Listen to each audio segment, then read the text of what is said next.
Hello dear students, welcome to the class third. ये आपकी EVS की बुक जिसका नेम है ग्रीन पाथवे। इसका हमारा रिवीजन चल रहा था चैप्टर 2 का। इसका पार्ट 1 हम कर रहे हैं। चैप्टर 2 नेम है केयरिंग फॉर अदर्स, यानी दूसरों का ख्याल रखना। तो चलिए पढ़ते हैं उसमें क्या क्या पढ़ा था हमने एक बार। Care for others is an important part to keep a relationship with people close to us. Care हमारे लिए बहुत ज़रूरी है ताकि हम हमारे जो आसपास के लोग हैं उनसे हमारा रिलेशनशिप बना रहे। हम केयर अलग अलग तरीके से कर सकते हैं, जैसे हमारे पेरेंट्स की हेल्प करके, उनके बड़ों का ख्याल रख के, या उनके काम में उनकी हेल्प करके, या कोई बीमार है तो उनकी हेल्प करके, या कोई डिसेबल्ड है यानी किसी के अंदर कुछ कमी है, जैसे उसके हाथ में कुछ दर्द है, या फिर उसके हाथ पैर नहीं है, या फिर किसी को सुनाई नहीं दे रहा है, किसी को दिखाई नहीं देता, ऐसा कोई पर्सन है तो उसकी हेल्प करके। फिर नीडी मेंबर्स यानी जिसको हमारी ज़रूरत है, वो खुद से ये काम नहीं कर पा रहा है, उनकी हमें ज़्यादा केयर करनी चाहिए। फिर केयर फॉर ओल्ड पीपल की बात आई थी इसमें, तो इसमें मैंने आपको समझाया था, शायद आपको याद भी होगा अभी तक। वैसे ये चैप्टर मुझे काफ़ी अच्छा लगा था, तो आज भी मैं इसके बारे में ज़्यादा बात करूँगी। Care for old people. The old people are usually physically weak. Physically यानी शारीरिक रूप से, PHYSICALLY। जो ये ओल्ड पीपल होते हैं, यानी आपके दादा दादी, नाना नानी, या घर में और भी कोई अगर है ऐसा ओल्ड, तो वो फिज़िकली वीक होते हैं, यानी उनके अंदर इतनी ताकत नहीं होती जितनी हमारे में होती है कि भाग भाग के कुछ काम करना, दौड़ना, भागना, कूदना, ऐसे कहीं पे ऊपर चढ़ जाना, फटाफट काम करना, ऐसा उनमें नहीं होता। They are unable to do their work. वे अपना खुद का काम करने में भी अनेबल होते हैं, यानी वे अपना सारा काम कर लें ऐसा पॉसिबल नहीं है, उनको हेल्प की ज़रूरत पड़ती ही है। They may not be able to see. वे ढंग से देख नहीं पाते, हियर यानी वे सुन नहीं पाते, और वॉक प्रॉपरली यानी चल भी नहीं पाते। हाँ, कोई होता है जो थोड़ा स्ट्रांग होता है, जिन्होंने पहले से ध्यान रखा होगा अपनी बॉडी का, पर हमें फिर भी ख्याल रखना चाहिए उनका। They need rest and peace. उन्हें आराम की और शांति की ज़रूरत होती है, यानी घर में जो भी ओल्ड पीपल हैं, जो बूढ़े लोग हैं, उनके पास ज़्यादा शोर नहीं करना चाहिए। उनको ठंडी जगह पे, खुली जगह पे, हवा वाली जगह पे आराम कराना चाहिए। We can help them by washing, dressing, feeding and helping.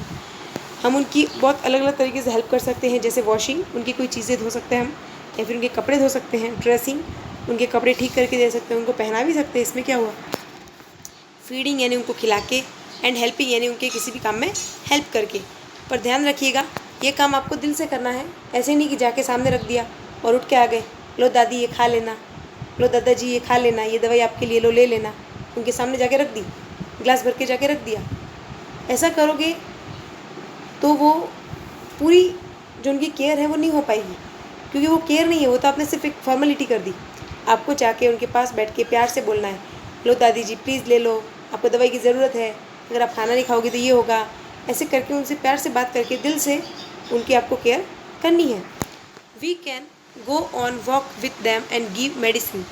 हमें उनके साथ वॉक पे जाना चाहिए, जब भी वो बाहर घूमने जाते हैं हमें उनके साथ जाना चाहिए, ताकि कहीं उनकी तबीयत ख़राब हो जाए या उनको सहारे की ज़रूरत पड़े तो हम उनके साथ रहें। अगर पॉसिबल नहीं है, आप भी स्कूल जाते हो मुझे पता है, तो आप शाम को उनकी हेल्प कर सकते हो वॉक में। उनको बोलो कि शाम को चलेंगे, मैं भी आपके साथ आऊँगी या आऊँगा, या फिर संडे को जाओ, है ना। और उनको दवाई देने का भी ख्याल आपको रखना चाहिए। ये आपकी एक रिस्पॉन्सिबिलिटी, आपकी जिम्मेदारी है, जो आपको बड़ी प्यार से, बड़े आराम से निभानी चाहिए। फिर है केयर फॉर सीक पीपल, यानी बीमार लोगों की केयर कैसे करनी चाहिए। बीमार कौन होता है? बीमार तो हर कोई होता है। आप कितने भी अच्छे हो, भले चंगे हो, लेकिन जब आप बीमार पड़ जाते हो तो आपको कुछ भी अच्छा नहीं लगता, और आपको किसी न किसी सहारे की, हेल्प की ज़रूरत ज़रूर पड़ती है। Some people become sick due to illness. कुछ लोग बीमारी के कारण बीमार हो जाते हैं। They are unable to do any work, और वो कुछ भी काम कर नहीं पाते ढंग से। दे ऑल्सो बिकम वीक, और वो वीक भी हो जाते हैं, कमज़ोर हो जाते हैं। They need love and constant encouragement. उनको प्यार की और सहारे की बहुत ज़्यादा ज़रूरत होती है। They rest in a quiet comfortable place with plenty of fresh air and light. उनको एक शांत, खुली, कंफर्टेबल जगह पर रहना अच्छा लगता है, या उनको रखना चाहिए जहाँ पे अच्छी सी लाइट हो। लाइट का मतलब ये नहीं है कि वहाँ ट्यूबलाइट लगा दी, बल्ब लगा दिया, ऐसा नहीं, मतलब थोड़ा बहुत उजाला आता हो और हवा भी आती हो। We can help them in many ways, हम उनकी कई अलग अलग तरीके से हेल्प कर सकते हैं। जैसे we can spend some time with them to make them happy, अगर कोई बीमार है तो हमें उनके साथ टाइम स्पेंड करना चाहिए, उनके पास बैठना चाहिए, उन्हें अच्छा लगता है। ज़रा सोच के देखिए, अगर आप बीमार हो और आपको अलग रख दिया जाए, आपके पास आके कोई ना बैठे ना आपसे पूछे कि आप कैसे हो, तो आपको कैसा लगेगा? आप तो और बीमार हो जाओगे। तो इसका मतलब है कि जब हम बीमार होते हैं तो हमें सबसे ज़्यादा ज़रूरत होती है हमारी फैमिली की और हमारे फ्रेंड्स की, हमारे रिलेटिव्स की। और इसीलिए आपको पता है, जब भी हमारे घर में कोई बीमार होता है तो उसको मिलने के लिए रिलेटिव्स आते हैं हमारे, बोलते हैं ना उनको देखने आए हैं, एप्पल लेके, बनाना लेके, फ्रूट्स लेके आते हैं ना, तो वो इसीलिए आते हैं। We should accompany them to the doctor if there is a need, अगर उनको डॉक्टर के पास जाने में उनको कंपनी चाहिए, उनके साथ जाना पड़े तो भी हमें जाना चाहिए। फिर है care for physically challenged people, physically challenged people जिनको हिंदी में बोलते हैं विकलांग, जिनकी बॉडी में कुछ ना कुछ प्रॉब्लम होती हैं। The physically challenged people have special characteristics, they are unable to see, hear, walk और स्पीक। ऐसे लोग जो या तो देखने में अनेबल होते हैं या फिर सुनने में या चलने में या बोलने में। Some of them do not understand anything, और उनमें से कुछ लोग कुछ समझ भी नहीं पाते, जिनको हम क्या बोलते हैं, ये तो पागल है, और उनकी हम हेल्प भी नहीं करते, उनसे बात भी नहीं करते, उनको ऐसे ही छोड़ देते हैं।